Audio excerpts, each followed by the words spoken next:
కిర్యాతయీము, 2 మిస్పా, 3 Ebenezer. ఈ 3 మాటలు ఈరోజు మనం ధ్యానం చేసుకుని ప్రార్థన చేసుకున్నాం. 3 పలుకులు, 3 మాటలు ఈ అధ్యాయంలో మనం చదువుకుని దానిని చదువుకున్నది 3 మాటలు మన మనసులోని తెచ్చుకుని ప్రార్థన చేసుకుని తలవంచు చిన్న ప్రార్థన చదవండి. చిన్న ప్రార్థన. ఎబినేజరే ఇంతవరకు ఆదుకున్నావు. ఎబినేజరే ఇంతవరకు ఆదుకున్నావు. నన్ను ఇంతవరకు ఆదుకున్నావు. నిన్ను పూర్ణ మనసుతో ఆరాధింతు, పూర్ణ బలముతో ప్రేమించును. ఆరాధన ఆరాధన ఆరాధన ఆరాధన ఆరాధన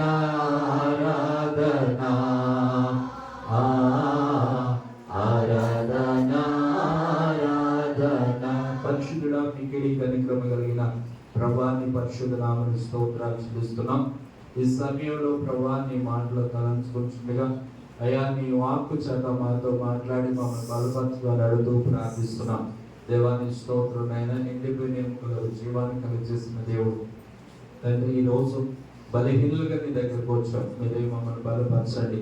నీ మాటలో ఉన్న నాయన ప్రభా మాధుర్యాన్ని మేము అనుభవించినట్లు నాయన మాలో అయ్యా ఉన్న బంధకాలు బలహీనతలు విడుదల కలుగునట్లుగా నీ వాక్కు చేత మమ్మల్ని అందరినీ కూడా బలపరచమని మాట్లాడి మమ్మల్ని సరి చేయమని అడుగుతూ ప్రార్థన చేస్తున్నాం. నిలబడి నన్ను నాయన నీ కృపగల హస్తానికి అప్పగిస్తున్నాం. మరుగు చేయండి. నా నోట నీ మాట ఉంచి నీ పిల్లలకు ఆశీర్వాదకరంగా మీరు మాట్లాడమని సమస్త ఘనత మీకు మాత్రమే చెల్లిస్తూ ఈ యొక్క అయా మాటలన్నీ కూడా పుటం వేసి నాయన ప్రతి మాట నాయన బిడ్డలకు ఆశీర్వాదకరం ఉంచమని సమస్త ఘనత మీకు చెల్లిస్తూ యేసయ్య నామమున అడిగి వేడుకుంటున్నాం తండ్రి.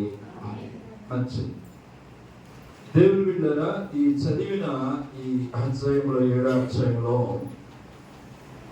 ఇశ్రాయేలీయులు దేవుని యొక్క మనస్సము ఈ 7వ అధ్యాయంలో మనం జ్ఞాపకం చేస్తున్న ప్రాముఖ్యమైన మాట ఏమంటే, ఇశ్రాయేలీయులు దేవుడి దగ్గర నుండి ప్రభావాన్ని పోగొట్టుకున్న ఆ ప్రభావాన్ని లేక శక్తిని మరలా పొందుకున్నాం, మరలా దాన్ని అనుభవించారు. స్తోత్రం.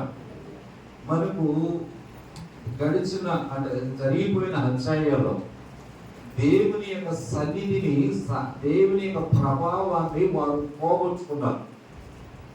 ఎందుచేత అంటే ఏలీ యొక్క కుమారులు హొఫ్నీ, ఫీనెహాసు అనే వారు యాజకులకు ఉండి వాళ్ళు దేవుని మందిరంలో లేక దేవుని మందసం దగ్గర సేవ చేసే వారిలో ఉన్న వాళ్ళు అపవిత్రమైన కార్యాలు పాపంలో ఉన్నప్పుడు దేవుడు వాళ్ళను శత్రువుల చేతికి, ఫిలిష్తీయుల చేతికి అప్పగించాడు. యుద్ధములో దేవుని మందసం వస్తే మాకు జయము కలుగుతుందని మందసాన్ని తీసుకెళ్లి ఫిలిష్తీయుల మధ్యలో యుద్ధంలోకి మందసం తీసుకువెళ్ళిన ఇశ్రాయేలీయులు వారి చేతిలో ఓడిపోయారు. ఎవరి చేతులు అంటే ఫిలిష్తీయుల చేతిలో. దగ్గర 30,000 మంది హతులైపోయారు. మందసం పట్టబడిపోయారు. మందసం అంటే ఏమైపోయిందండి? పట్టబడింది. దాన్ని తీసుకుని వెళ్ళి ఫిలిష్తీయులు వాళ్ళ దాగోని యొక్క దేవత గుడిలో పెట్టారు. వాళ్ళందరూ కూడా తేరితలు కొడుతున్నారు. అరే, మన దేవత మనకు ఏమిచ్చింది? జయమిచ్చింది అని ఫిలిష్తీయులు సంతోషిస్తూ, కేకలు వేసుకుంటూ, ఆనందిస్తూ, సంతోషిస్తూ ఉన్నారు. ఇశ్రాయేలీలేమో ఓడిపోయి శత్రువుల చేతిలో ఆనగా తొక్కబడ్డారు. వాళ్ళు అనుకున్నారు, శత్రువులైన ఫిలిష్తీయులు ఏమనుకున్నారంటే వాళ్ళ దేవుడు చేతగాని వాడు అనుకున్నారు. కానీ దేవుని మందసము అన్నది ఫిలిష్తీయుల గుడిలో, వాళ్ళ దేవత యొక్క గుడిలో పెట్టగా వీడు తెల్లారెళ్ళి చూసేటప్పటికల్లా దేవుని యొక్క మందస్సును ఎదుట దాగోను అనే దేవత ఏమైందంటండి? సాగిలపడిందంట. దేవుని స్తోత్రం. ఇప్పుడు చెప్పండి, మనస్సులో ప్రభావం ఉందా లేదా? యేసయ్య ప్రభావం ఉందా లేదా? వాళ్ళు అనుకున్నారు సరేనని మరలా దాన్ని ఏం చేశారు? నిలబెట్టారు. నిలబెట్టినాక మరలా 2 రోజులు వచ్చి చూసేటప్పటికల్లా యాజకుడు వచ్చి లేక పూజారి వచ్చి తలుపు తీసేటప్పటికల్లా ఏం జరిగిందంటే ఆ దేవత చాలా అక్కడ కాళ్ళు చేతులు ఇరిగిపోయి మొండి మాత్రం చోట ఉండి పడవుతాయి. చూశాడు. ఇప్పుడు దాన్ని ఎవరు మనుషులు వేసింది కాదు, దేవుని యొక్క ప్రభావం ఎదుట ఈ లోక దేవతలన్నీ ఆయన ముందరా సాగిలపడి నమస్కరించి గడగడల ఆమేన్ హల్లెలూయా. అది కనుక సృష్టికర్త అయిన దేవుని ఎదుట, ప్రభావం కలిగిన దేవుని ఎదుట వాళ్ళు అనుకున్నాడు, మేము ఆ దేవుణ్ణి మా దేవతలు మాకు అప్పగించినట్టే ఆ దేవత ఇప్పుడు ఆయన ఎదుట ఏమైందండి? సాగిలపడిపోయింది. సరేనండి. అలా అయిపోయిన తర్వాత ఇక గుళ్ళో ఉండి ఆ తాళం వేస్తారు, ఇక ఎవడు వెళ్ళట్లేదు.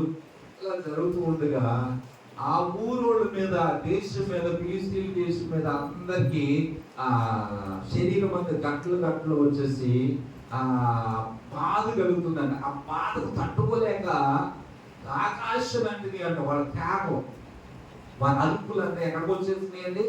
అంత బాధపడుతున్నారు అనమాట. ఏంటి అంత కారణం అంటే అప్పుడు వాళ్ళకి అర్థమైంది, ఆ దేవుడి యొక్క ప్రభావము మన మీదకి వచ్చింది అనుకుని వెంటనే ఆ మందసాన్ని వాళ్ళ రీజన్ పంపించేద్దాం అనుకుని కొత్త బండిలో 2 పాడి ఆవులు కట్టి ఆ మందసాన్ని పంపించేస్తారు. ప్రజలు హల్లెలూయా. ఆ మందసము తీసుకుని వచ్చి ఇక బెస్తమేషు యొక్క పొలం దగ్గరికి వచ్చిన తర్వాత వాళ్ళు ఏం చేశారు? మందసాన్ని చూస్తే 50,070 మంది ఏమైపోయారు? చచ్చిపోయారు.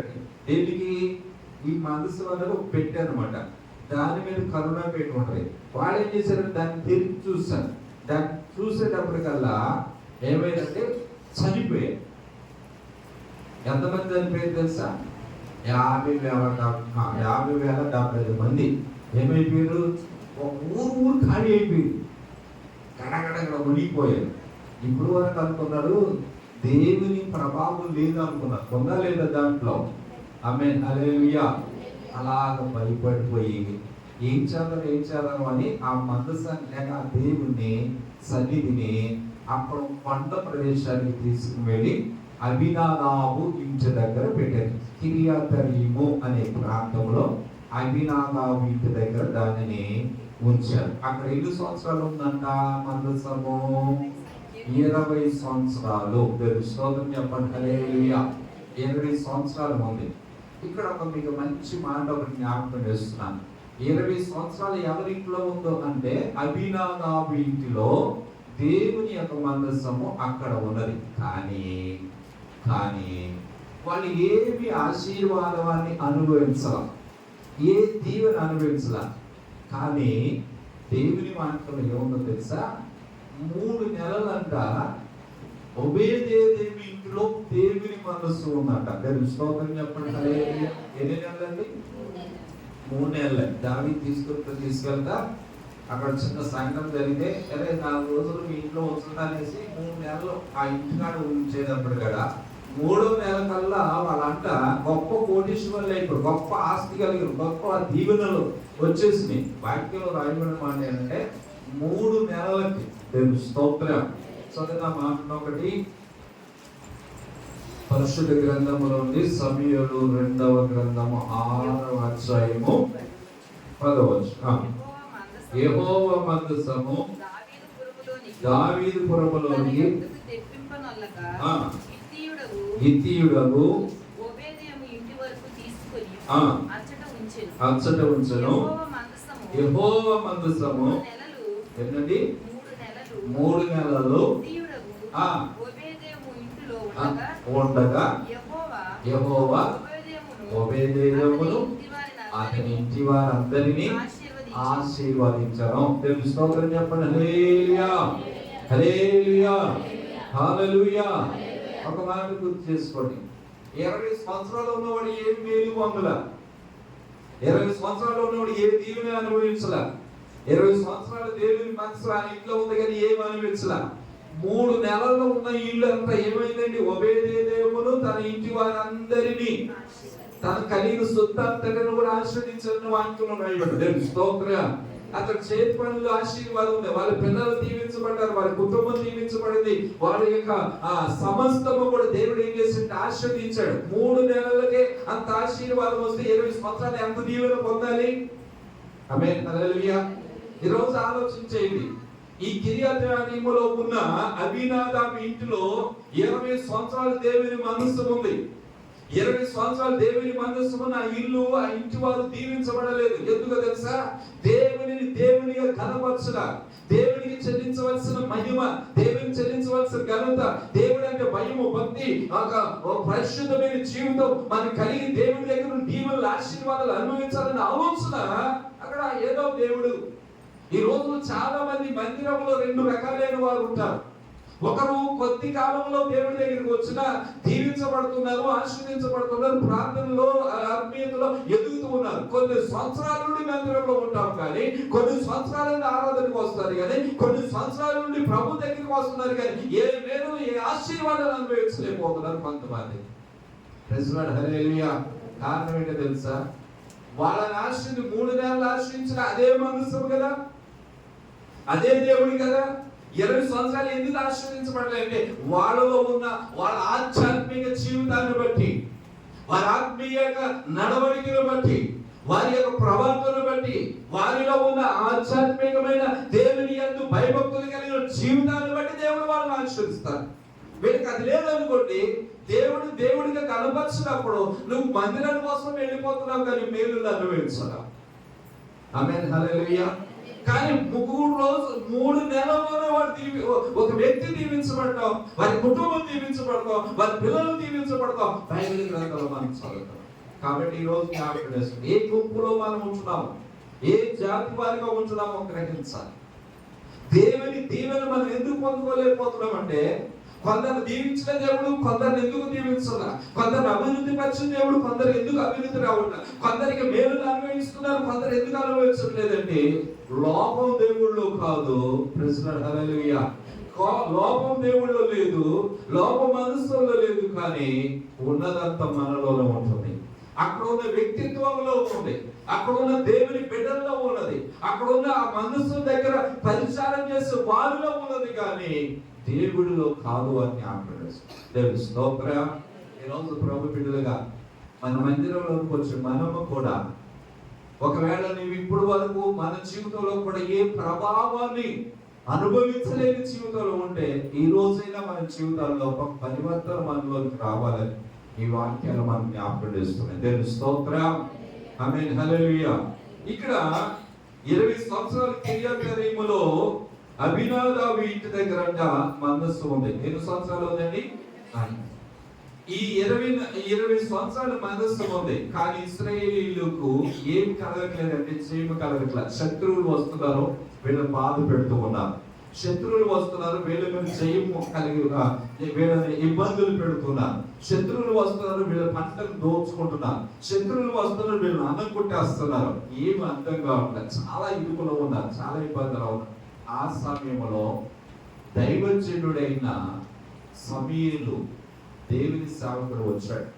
వచ్చి, అయ్యా, మేము దేవుడి దగ్గర నుండి ఏమి అనుభవించలేకపోతున్నాం పాస్టర్ గారు, మరి ఏంటో మాకు అర్థం కావట్లా.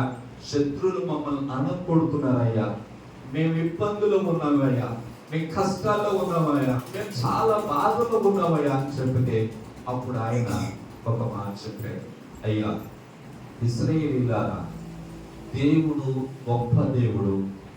దేవుని కార్యాలను మీరు చూడాలంటే ముందుగా మీలో ఉన్న ఆ అన్య దేవతల యొక్క ఆచారాలను తీసివేయండి అని చెప్పాడండి. దేవుని స్తోత్రం.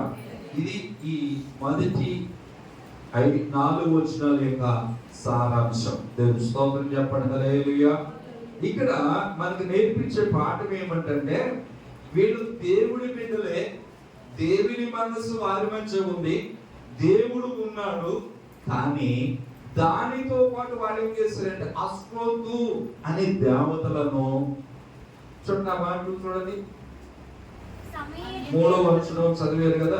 3వ వచనం, సమూయేలు ఇశ్రాయేలీయులందరితో ఇట్లా నేను మీ పూర్ణ హృదయముతోను యెహోవా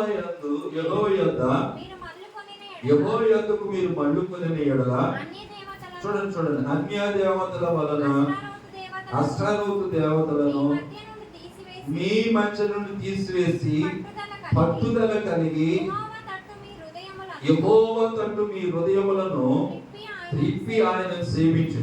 అప్పుడు ఆయన, చూడండి, అప్పుడు ఆయన ఫిలిష్తీయుల చేతిలో నుండి మిమ్మును విడిపిస్తాడు. మిమ్మల్ని విడిపించాలంటే ఇప్పుడు దీంట్లో ఉన్న భావాలు మీరు ఒక పక్కేమో యేసయ్యను పెట్టుకున్నారు, ఒక పక్క ఏం చేస్తున్నారండి, యేసయ్యను పెట్టుకున్నారు. ఇంకొక పక్క ఏముంది, వాళ్ళ దగ్గర అన్య దేవతల యొక్క ఆచారాలు, అన్య దేవతల యొక్క ప్రతిమలు కూడా పెట్టుకున్నారు. ఇటు దేవుడు కావాలి, ఇటు దైవం కావాలి. ఇటు దేవుడు కావాలి, ఇటు లోకము కావాలి. ఇటు ఆరాధన కోసం ఇటేమో ఇవి కావాలి, అటు కావాలి, ఇటు కావాలన్నమాట. అటో గంతు, ఇటో గంతు. అంటే ఉంటే దేవుడి వైపున ఉండాల్సిన ప్రజలు అటు నుండి అవి చేస్తూ ఉన్నారు, ఇటు వచ్చేసి ఈ యొక్క పద్ధతులు చేస్తున్నారు. ఈ రోజుల్లో చాలా మంది ఎందుకు దీవించబడలేదు, ఈ మాట మీకు జ్ఞాపకం లేదు. ఎందుకు ఫిలిష్తీయుల్ని అనగొడుతున్నారంటే దేవుని బిడ్డల ప్రభావం యేసయ్యలో లేకపోవడం కాదు, దేవుని యొక్క శక్తి ఎందుకు వీళ్ళు అనుభవించలేకపోతున్నారంటే దేవునికి కాస్త దేవుడి వైపు తిరుగుతున్నాడు, ఇటు లోకం వైపు తిరుగుతున్నాడు.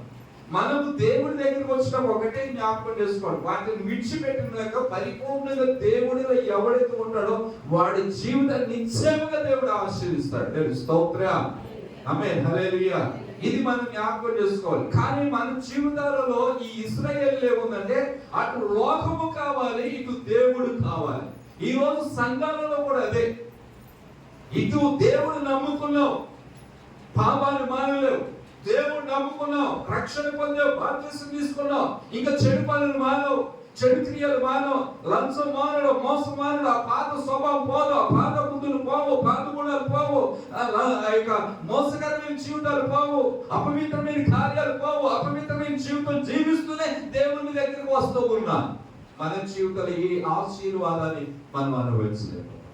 కనుక గ్రహించాలి, దేవుడు ఎందుకు నిన్ను ఆశీర్వదించట్లా, ఎందుకు ఫిలిష్తీయుల చేతిలో నలిగిపోతున్నావు, ఎందుకు కష్టాలు, కన్నీరు, వేదన, నువ్వు అనుకున్న ప్రార్థన, నువ్వు చేసే ప్రార్థనకు జవాబు ఎందుకు రావట్లా, నువ్వు ఎందుకు మేలును అనుభవించలేకపోతున్నావు, ఎందుకు దీవించబడలేకపోతున్నావు అంటే ఈ లోక సంబంధమైన వాటిని కూడా దేవుని బిడ్డలుగా చెప్పుకుంటున్న మనలో తిష్ట వేసి కూర్చున్నాయి. కనుక ప్రభు బిడ్డని జ్ఞాపకం చేసుకోండి, ఏదైతే దేవుడికి విరోధమైన వాటిని మనం చేస్తున్నట్లయితే మన జీవితంలో ఏ ఆశీర్వాదాన్ని మనము అనుభవించలేమని ఈ గ్రంథములో మనకి జ్ఞాపకం చేస్తూ ఉన్నాం. దేవుని స్తోత్రం చెప్పండి, హల్లెలూయా. ఈ ఇశ్రాయేలుతో ఏమనంటే మీరు దేవుని వైపు మనపూర్వకంగా, హృదయపూర్వకంగా తిరిగి ఆయనను మాత్రమే సేవించండి, ఆయన వైపు తిరగండి, వాటిని తీసివేయి అని చెప్తూ ఉన్నాడు. మనం తీసివేయవలసిన ఎన్నో మన జీవితాల్లో ఉన్నాయి. మన ప్రాచీన స్వభావం, ప్రాచీన గుణాలు తీసివేసి ప్రభు వైపు తిరగాలి. బైబిల్ గ్రంథంలో ఒక మాట నేను జ్ఞాపకం చేస్తాను. పరిశుద్ధ గ్రంథంలో దేవుని వాక్యంలో చదువు చూడండి. మనం క్రొత్త నిబంధనల గ్రంథంలోకి వెళితే పరిశుద్ధ గ్రంథంలో మత్తయి సువార్తలో ఒక చక్కని మాట ఉంటుంది చూడండి. 7వ అధ్యాయం 1-2 వచనాలు చదవండి. మీరు తీర్పు తీర్చకుడి, అప్పుడు మిమ్మును గూర్చి తీర్పు తీర్చబడదు. మీరు తీర్పు తీర్చు చొప్పుననే మిమ్మును గూర్చియు తీర్పు తీర్చబడదు. మీరు కొలుచు కొలత చొప్పుననే మీకును కొలవబడను. నీ కంటిలో ఉన్న దూలమునెంచక నీ సహోదరుని కంటిలో ఉన్న నలుసును చూచుటయేలా, నీ కంటిలో దూలముండగా నీవు నీ సహోదరుని చూచి నీ కంటిలో ఉన్న నలుసును తీసివేయమని చెప్పనేలా. వేషధారి మొదట నీ కంటిలో ఉన్న దూలమును తీసివేసుకొనుము. ముందు ఏం తీసేయాలంట? ఈ రోజు ఏం చేయాలంటే ఎదుటి వాళ్ళ యొక్క తప్పులను లెక్క పెట్టే వాళ్ళు ఎక్కువైపోతూ ఉంటారు. ఎదుటి వాళ్ళ యొక్క లోపాలను చూస్తూ ఉంటాం. ఎదుటోడు ఆడేలాంటి ఈడేలాంటోడు ఆమె గురించి వీళ్ళ గురించి వాళ్ళ తప్పులను మనం ఏం చేస్తున్నామంటే వాటిని లెక్క పెడుతూ ఉంటాం, వాళ్ళని చూస్తూ ఉంటాం. ప్రెసిడెంట్ హల్లెలూయా. కానీ ఇక్కడ ఏమన్నంటే మొదట నీ కంటిలో ఉన్న ముందు తీసేసుకోవాలి. తీసేయాలి? మన కంటిలో ఉన్న దూరాలు తీయకుండా ఎదుటోడు నడుచుని ఎదుగుతూ ఉంటారు. ప్రెసిడెంట్ హల్లెలూయా. అర్థమైందండి? దేశం చెప్తున్నాడు. ముందంటే మనలో ఏముంది చెప్పండి? దూలం పెట్టుకున్నాం. ఇది దూలం అంటారు కదా, ఇది దూలం. నర్స్ అంటే ఎంత దీన్ని ఎదుగుతూ ఉంటాం. ముందు ఎక్కడ ఉందంటే లోపం అన్నది ఇది అంతా కూడా మన కంట్లో పెట్టుకొని, ఎంత మన హృదయంలో పెట్టుకొని, ఎంత పాపాన్ని పెట్టుకొని, ఎంత చెడు పనులు పెట్టుకొని బయట ఇంత నలుగుండదు, ఇంత లోపం ఉండదు, ఇంత బలహీనత, ఆ బలహీనతలు ఎదుగుతూ ఉంటాం. ముందే ఇవి తీరేసుకోవాలన్నాడు. స్తోత్రం. ఆమేన్. హల్లెలూయా. బైబిల్ గ్రంథం ఇలాగ ఎన్నో చెప్తా ఉంటారు. కన్ను ఇచ్చింది ఎందుకు? కన్ను చేసే పనులు రెండు చెప్పండి. ఒకటి, రెండు నిద్రపోవడం. Very good. అంతే కదా, నిజమే. అంతేనా? ప్రెసిడెంట్ హల్లెలూయా. కన్ను రెప్పలు కన్ను రెండు పనులు చేస్తుంది. ఒకటి చూచుట, రెండు నిద్రపోత. బాగా చెప్పారు, చక్కని ఆలోచన వచ్చింది. ఒకటి చూచుట, స్తోత్రం చెప్పండి. హల్లెలూయా, హల్లెలూయా. రెండు కన్నీరు కార్చుట. ఆమేన్. హల్లెలూయా. ఒక నలుపు పడింది అనుకోండి, ఏం చేస్తుంది? కారుస్తుంది. కన్నీళ్లు కారుస్తూ ఉంటారు. మన కన్నుల్లో ఉండే కన్నీళ్లు వచ్చినప్పుడు మన హృదయం అంతా కూడా పవిత్రపరచబడుతూ ఉంటుంది. స్తోత్రం చెప్పండి. హల్లెలూయా.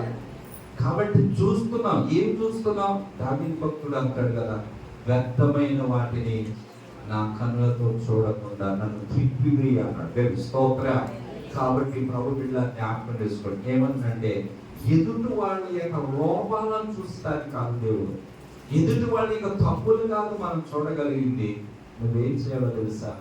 నీ లోపాలను సరి చేసుకోవాలి. నాలో ఏ అపవిత్రత ఉందా, నాలో ఏ కోపం ఉందా, నాలో ఏ దేశం ఉందా, శరీర సంబంధమైన క్రియలు నాలో ఉండేవేమో వాటిని నేను తీసివేస్తున్నానని ఆ ప్రాచీన యొక్క స్వభావాన్ని మనలో ఉండి తీసివేయాలని దైవ వాక్యం అంటారు. దేవుని స్తోత్రం చెప్పండి. హల్లెలూయా, హల్లెలూయా. కాబట్టి ప్రభు బిడ్డలారా, దేవుని వాక్యం మనకి జ్ఞాపకం చేస్తుంది అంటే మనలో ఉన్న ఆ చెడును లోపల నుండి తీసివేయాలి. మనలో ఉన్న ప్రాచీన స్వభావం లోపల నుండి తీసివేయాలి. మనలో ఆ విగ్రహాలు లేకపోవచ్చు. నీలో ఏదైతే దేవునికి అయిష్టమైనది, దేవునికి అభ్యంతరం కలిగించేసేది ఏదైతే ఉందో దానిని తీసివేయమని దైవ వాక్యము జ్ఞాపకం చేస్తుంది. మత్తయి సువార్తలో ఒక మాట చదువుతారు చూడండి. 18వ అధ్యాయంలో, మత్తయి సువార్త 18వ అధ్యాయంలోనే దేవుని బిడ్డలారా 9వ వచనం చూడండి. నీ కన్ను నిన్ను అభ్యంతరపరిచిన యెడల దాని పైకి నీ యొద్ద నుండి పారవేయము. రెండు కన్నులు కలిగి అగ్ని గల నరకములో పడవేయబడుట కంటే ఒక కన్ను కలిగి జీవములో ప్రవేశించుట మేలు. స్తోత్రం. రెండు కన్నులు అంటే ఇక్కడ ఏమందంటే అభ్యంతరపరిచే కన్ను. ఏ కన్ను ఇది? అభ్యంతరపరచని ఏదైతే నీ జీవితంలో ఉన్నదో దాన్ని అంటే ఏం చేయమన్నాడు? తీసివేయి. దేవుని సన్నిధికి దూరం చేస్తున్నది ఏదైనా నీ జీవితంలో ఉంటే అది ఏదన్నా కానీ ఈరోజు దాన్ని తీసివేయండి అని ప్రభు. ఇశ్రాయేలీలు మనం ఇందాక చదువుకున్న మాట, ఇశ్రాయేలీలు వారు కొన్ని దేవునికి విరోధమైన వారి జీవితంలో ఉన్నాయి. అశ్రోతు అనే వాటిని దేవతలు వాళ్ళు పెట్టుకున్నారు. కనుక దేవుడు ఏమంటాడంటే మీరు వాటిని తీసివేసిన యెడల, స్తోత్రం చెప్పండి. హల్లెలూయా. మీరు వాటిని తీసివేసి పూర్ణ హృదయంతో పట్టుదలతో ప్రభువుని మాత్రమే ప్రభువుని సేవిస్తున్నట్లయితే మీ మీదకి వచ్చే శత్రువులను దేవుడు ఏం చేస్తాడంటే వారి చేతిలో విడిపిస్తాడు. దేవుని స్తోత్రం. ఆమేన్. హల్లెలూయా. కాబట్టి ఈ రోజు జ్ఞాపకం చేసుకోండి. నేను త్వరగా ముందుకు వెళ్తున్నాను. దేవుని బిడ్డ ఈ అధ్యాయంలో ఒకటి, మన జీవితంలో ఏం చేయాలంటే దేవునికి విరోధమైన, దేవునికి అయిష్టమైన, దేవునికి విరోధమైన కార్యాలు ఏదైతే ఉన్నదో వాటిని తీసేయాలి.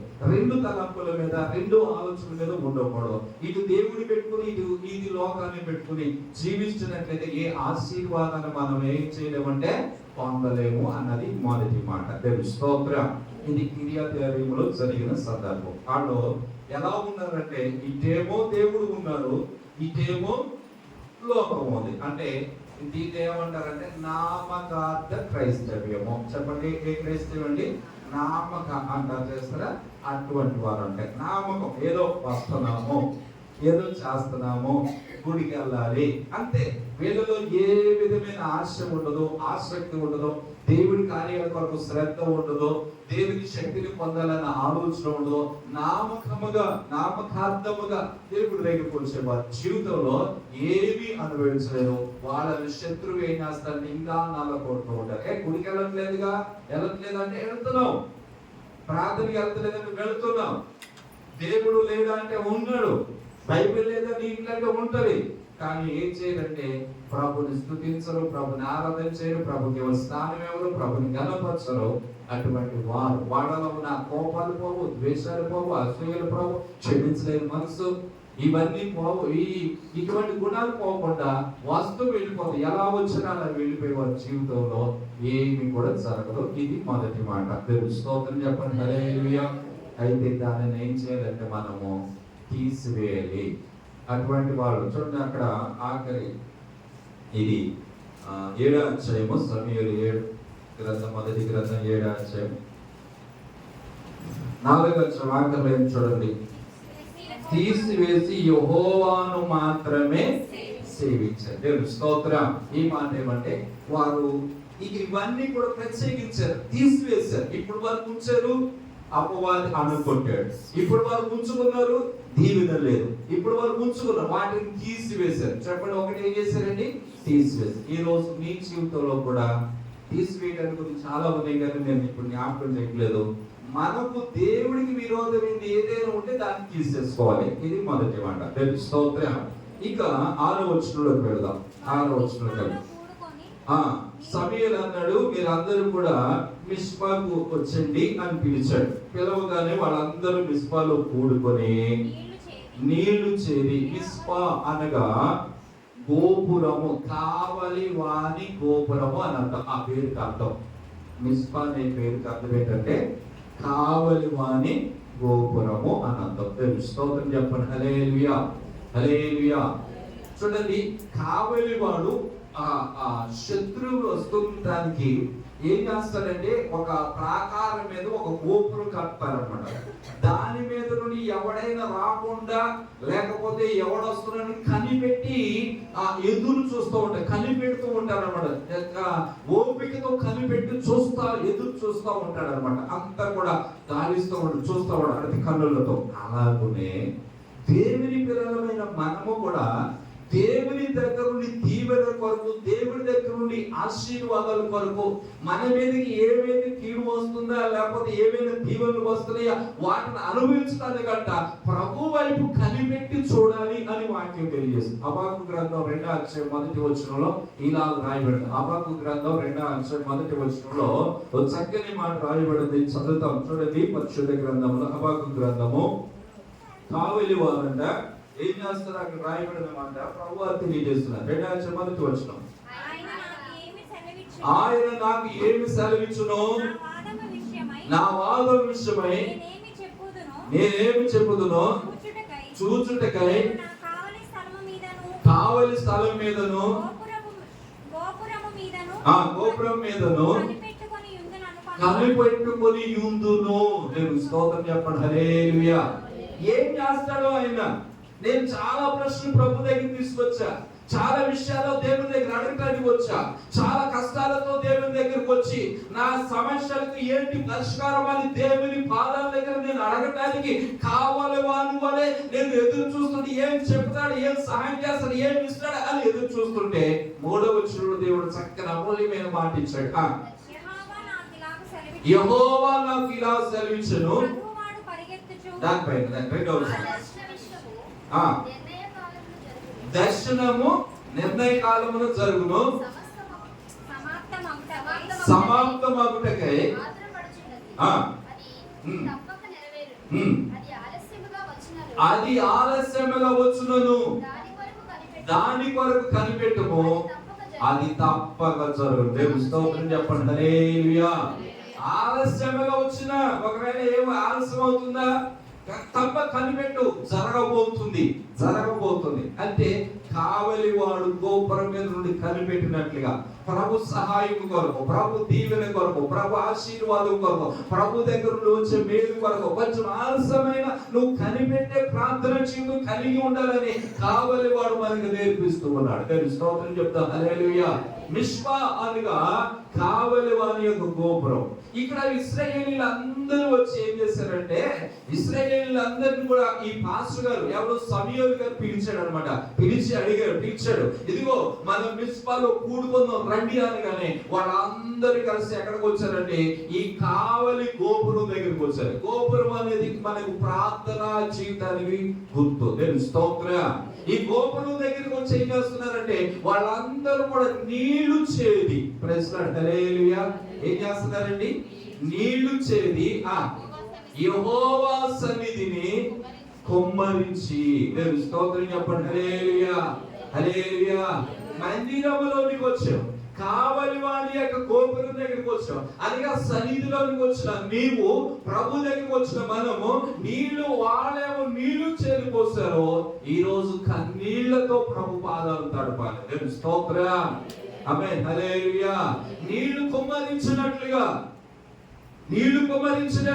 నీ బిడ్డల కొరకు, నీ కుటుంబం కొరకు, నీ యొక్క సమాజం కొరకు, నీ ఇంటి వారి కొరకు, నీ బంధువుల కొరకు, నీ రక్త సంబంధుల కొరకు, ప్రాముఖ్యంగా నీ ఇంట్లో ఉన్న పసిబిడ్డల కొరకు నువ్వు ఏం చేయాలో తెలుసా? నీళ్లు కుమ్మరించినట్లుగా నీ హృదయాన్ని దేవుని సన్నిధిలో కుమ్మరించాలి.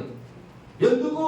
నాశనం చేయడానికి పొంచి ఉన్నాడు. అది కీడు, శోధన, సమస్య నీ దగ్గరికి రాకుండా నువ్వు అంటే ఏం చేయాలంటే దేవుని సన్నిధిలో నీళ్లు కుమ్మరించినట్లుగా మీ హృదయములను కుమ్మరించండి అన్నాడు. విలాప వాక్యాలు 2వ అధ్యాయము 18వ వచనం నుండి చదివితే 19వ వచనంలో ఉంది, 18 కూడా చదువుదాం. జనులు హృదయపూర్వకముగా యెహోవాకు మొరపెట్టుదురు. సియోను కుమారి ప్రాకారమా, నది ప్రవాహము వలె దివారాత్రములు కన్నీళ్లు పారం. సియోను కుమారి, ఓ ప్రాకారమా, దివారాత్రములు అంటే ఏం చేయాలో తెలుసా? నీ కన్నుల నుండి కన్నీరు నది వలె ప్రవహింప చేయము. విరామము కలగనీయొద్దు.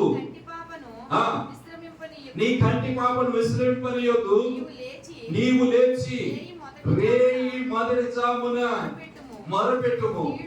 నీళ్లు కుమ్మరించున్నట్లు ప్రభు సన్నిధిని నీ హృదయమును కుమ్మరించుము.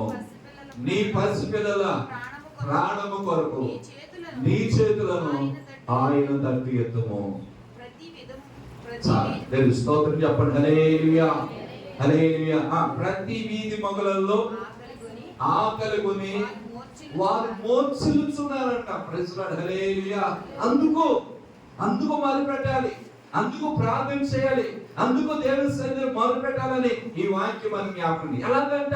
నది ప్రవాహం వలె నీ కన్నుల నుండి కన్నీరు ప్రవహించాలి, రోదన ధ్వని ఉండాలి, ప్రార్థన ధ్వని పుట్టాలి, దేవుని దగ్గర మొరపెట్టాలి, ప్రార్థన చేయాలి, కన్నీరు కాచాలి.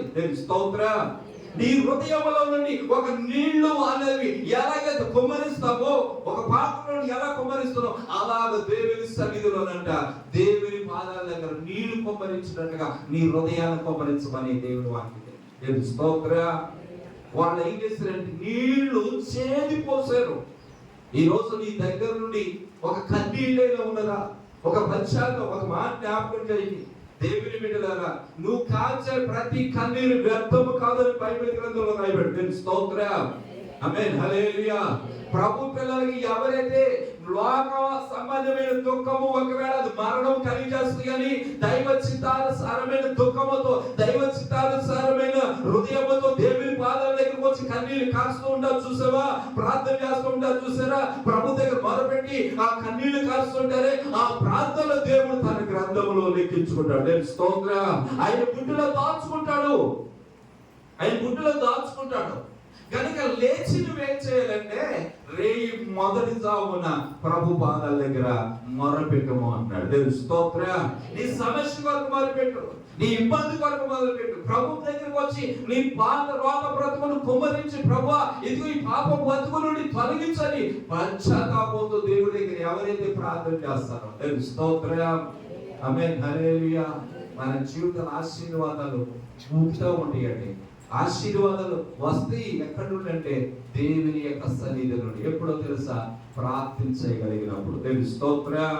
కనుక మిష్పాలో జరిగింది ఏంటో తెలుసా, ప్రార్థన చేశారు వాళ్ళు. ఏం చేశారంటే వాళ్ళు కన్నీళ్లు కార్చాలి, కన్నీళ్లు కార్చాలి. కన్నీరు అనేది దేవుడి దగ్గర మన పాపములన్నిటిని కూడా ఏం చేస్తుందంటే కొట్టివేస్తుంది. భక్తుడైన అలా అగస్టిన్ గారు ఒక మాట, నా తల్లి యొక్క కన్నీటి ప్రార్థనలో నేను కొట్టుకుని వచ్చాను అన్నాడు. స్తోత్ర. భయంకరమైన పాపి పరిశుద్ధుడిగా మార్చాడు. చరిత్రలో పరిశుద్ధుడైన అగస్టిన్ అని అంటారు. కారణం ఏంటో తెలుసా, అంత అపవిత్రుడు అంత పరిశుద్ధుడు అయిపోయాడు. స్తోత్ర. అది కారణం వాళ్ళ తల్లి యొక్క ప్రార్థన. తల్లి చేసిన ప్రార్థన పాపి పరిశుద్ధుడిగా మార్చబడ్డాడు. దేవుని స్తోత్రం. ఆమేన్, హల్లెలూయా. ఈ రోజు ప్రభు బిడ్డలను జ్ఞాపకం చేసుకోండి. నువ్వు కాచే ప్రతి కన్నీటిని దేవుడు గ్రంథంలో లెక్కించడమే కాక నీ ప్రార్థనే, నీ కన్నీటి ప్రార్థనే నీకు ఆశీర్వాదాల్లో విరజిల్లేటట్లు చేస్తున్నాం. కాబట్టి ప్రభు పిల్లలుగా మనము ప్రార్థించేవారిగా నీళ్లు పోసినట్లుగా నీ కన్నుల నుండి కన్నీరు రావాలని దైవ వాక్యం మిష్పాలో జరిగింది. అది మిష్పాలో జరిగింది. అది నీ కన్నీళ్ళే. ఈరోజు చూడండి, ఎస్తేరు రాణి రాజైన అహష్వేరోషు దగ్గరికి వెళ్ళి కన్నీళ్లతో తన వ్యాధులను చెప్పుకుంది. ఎందుకు కన్నీళ్ళు కాస్తున్నావు అని అంటే, ఆమె రాణిగా ఉన్నది, రాజకోటలో ప్యాలెస్లో ఉన్నది. కానీ ఆ ప్యాలెస్లో ఉన్నప్పటికీ నా ప్రజలందరూ కూడా వాళ్ళ మీద మరణము రాబోతుంది. శత్రువైన హామాను ఒక శాసనాన్ని రాజుగారి దగ్గర తయారు చేసి వాళ్ళందరినీ చంపడానికి అతడు నడుము కట్టుకున్నాడు. అయితే అది రద్దు చేయాలంటే రాజుగారు తప్ప ఇంకెవరు రద్దు చేయలేదు. అసలు అది శాసనమే రద్దు కాదు. అటువంటి శాసనాన్ని ఇప్పుడు రాజుగారి దగ్గరికి వెళ్ళి కన్నీళ్లు కారుస్తూ, అయ్యా 8వ అధ్యాయము 6వ వాక్యం చదువుతారు చూడండి. ఎస్తేరు గ్రంథం 8వ అధ్యాయము 3వ వచనం నుండి చదవండి. ఎస్తేరు గ్రంథము 8వ అధ్యాయము. మరియు ఎస్తేరు రాజు యొద్ద మనవి చేసుకుని అతని పాదల మీద పడి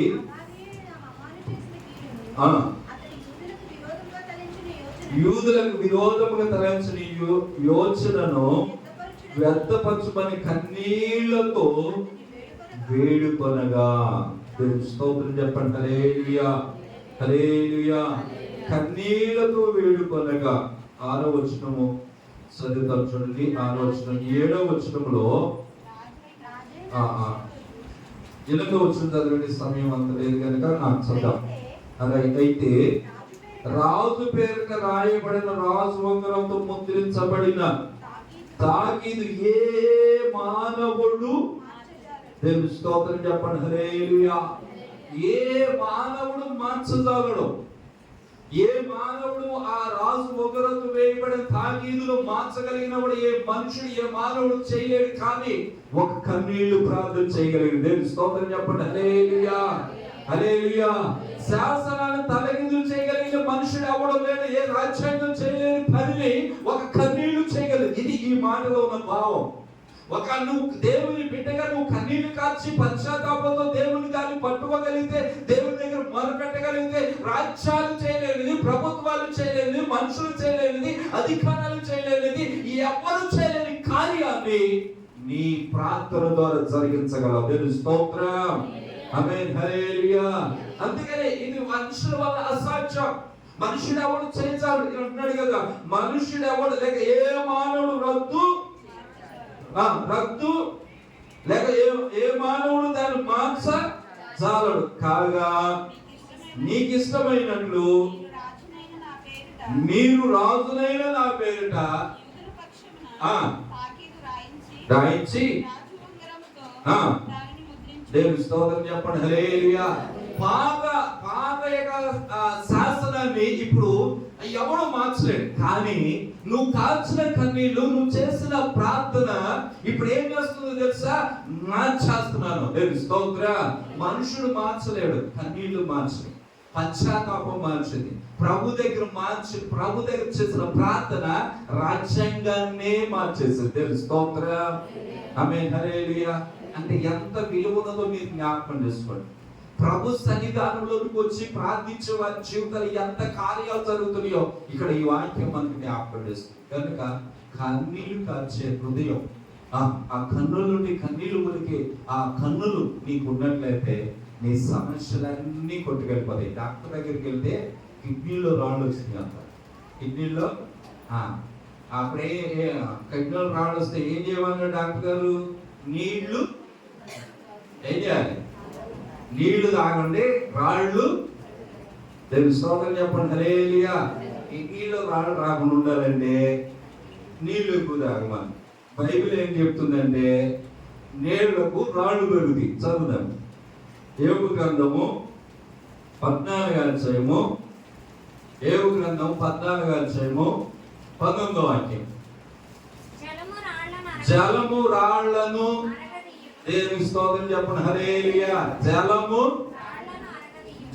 రాళ్లను అరగదీయును, దాని ప్రవాహము భూమి యొక్క ధూళును కొట్టుకుపోవును. దేవుని స్తోత్రం. జలం ఏం చేస్తాయంటే రాళ్ళు, కఠినమైన రాళ్ళు ఏమంటే ఆ రాళ్లను అరగదీస్తాయి. అందుకే డాక్టర్ గారు చెప్తున్నారు, అర్థమైందండి? నీళ్లు తాగితే రాళ్ళు ఏమైపోతాయి? బైబిల్ ఏం చెప్తుంది తెలుసా? రాళ్ళు రాళ్ళు రాళ్ళు లాంటివి ఉన్నాయి చూసారా? సమస్యలు చూసారా? ఇబ్బందులు చూసారా? అవన్నీ కరిగిపోతాయి అంట, అవన్నీ కూడా అరిగిపోతాయి అంట. దేవుని స్తోత్రం. ఆమేన్, హల్లెలూయా. నేను నిన్న హాస్పిటల్కి వెళ్తే ముందేమైంది రాయి అంట. 4 రోజుల తర్వాత వాళ్ళు మెడిసిన్ ఇచ్చినాక నీళ్ళు ఎక్కువ తాగితే చిన్నగా అయిపోయిందండి, ఆపరేషన్ లేదండి అన్నారు. దేవుని స్తోత్రం చెప్పండి. హల్లెలూయా. ఆపరేషన్ అవసరం లేదు, ఇంటికి వెళ్ళిపోవచ్చు అన్నారు.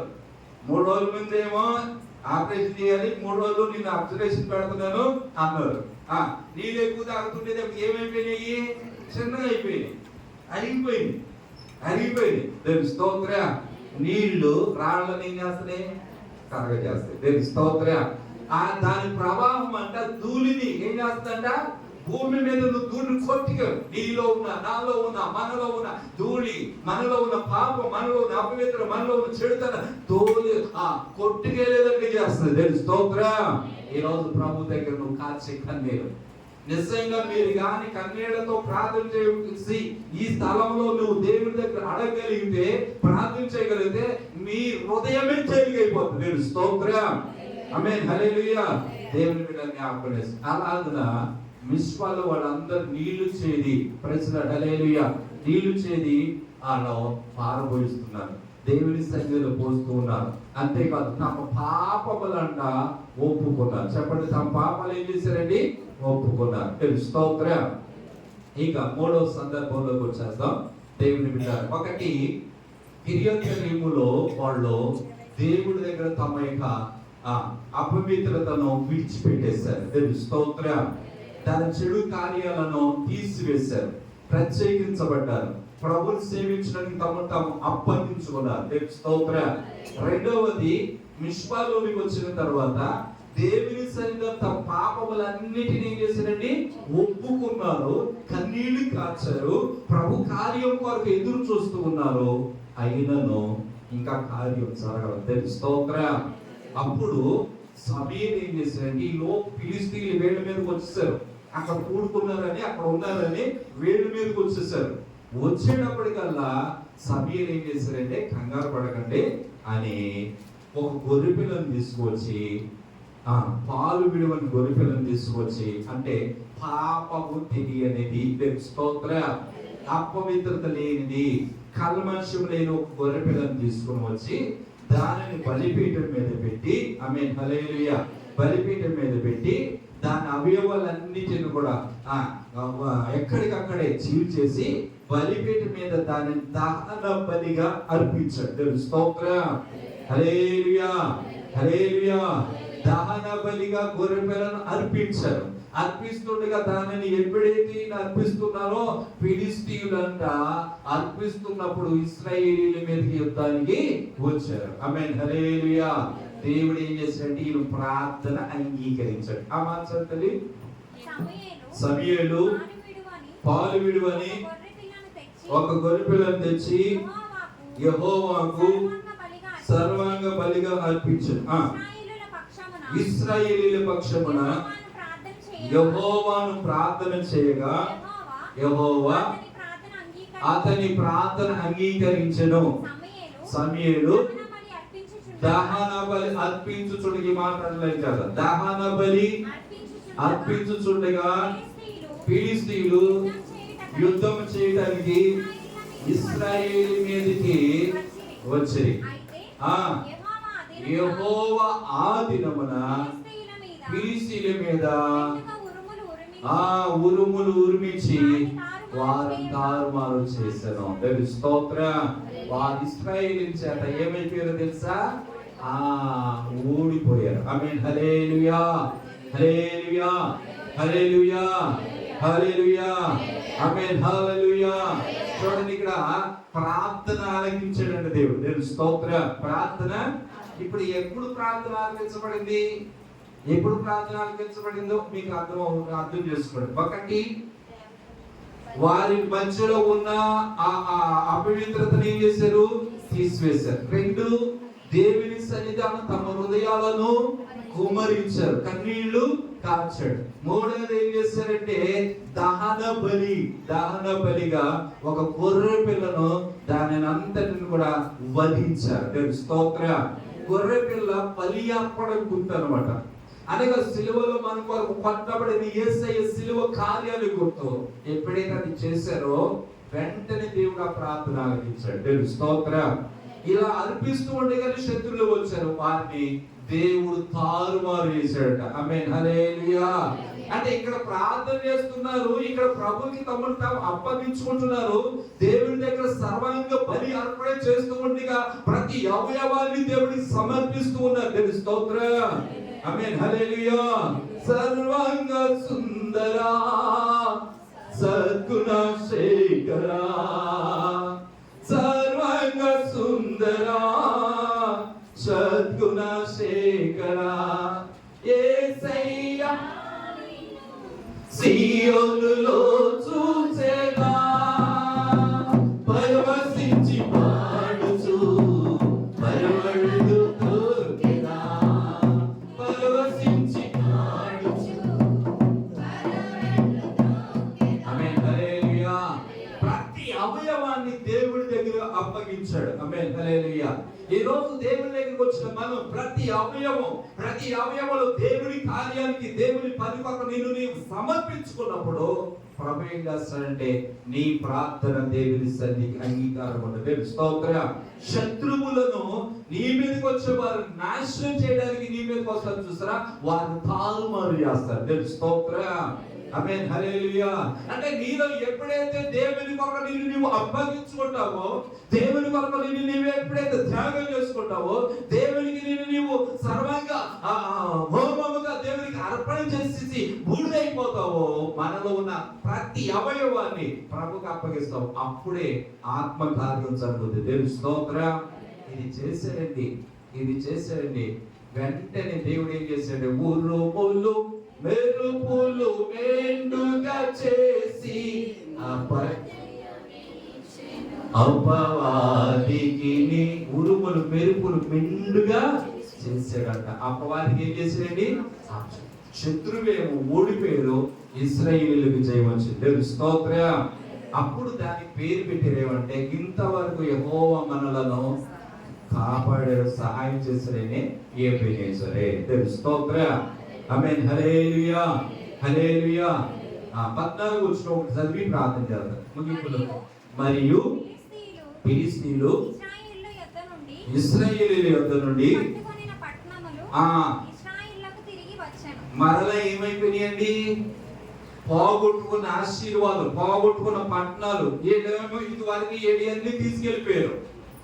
వీడి యొక్క పట్టణాలన్నీ కూడా వాళ్ళ వశంలో ఉన్నాయి. ఏం జరిగిందో తెలుసా? ఇక్కడ ప్రార్థన చేయగా, ఇక్కడ బలి అర్పణ చేయగా, ఇక్కడ దేవుడికి తను అప్పగించుకోగా మరలా జరిగింది ఏంటో తెలుసా? దేవుడి స్తోత్రం చెప్పండి. హల్లెలూయా, హల్లెలూయా.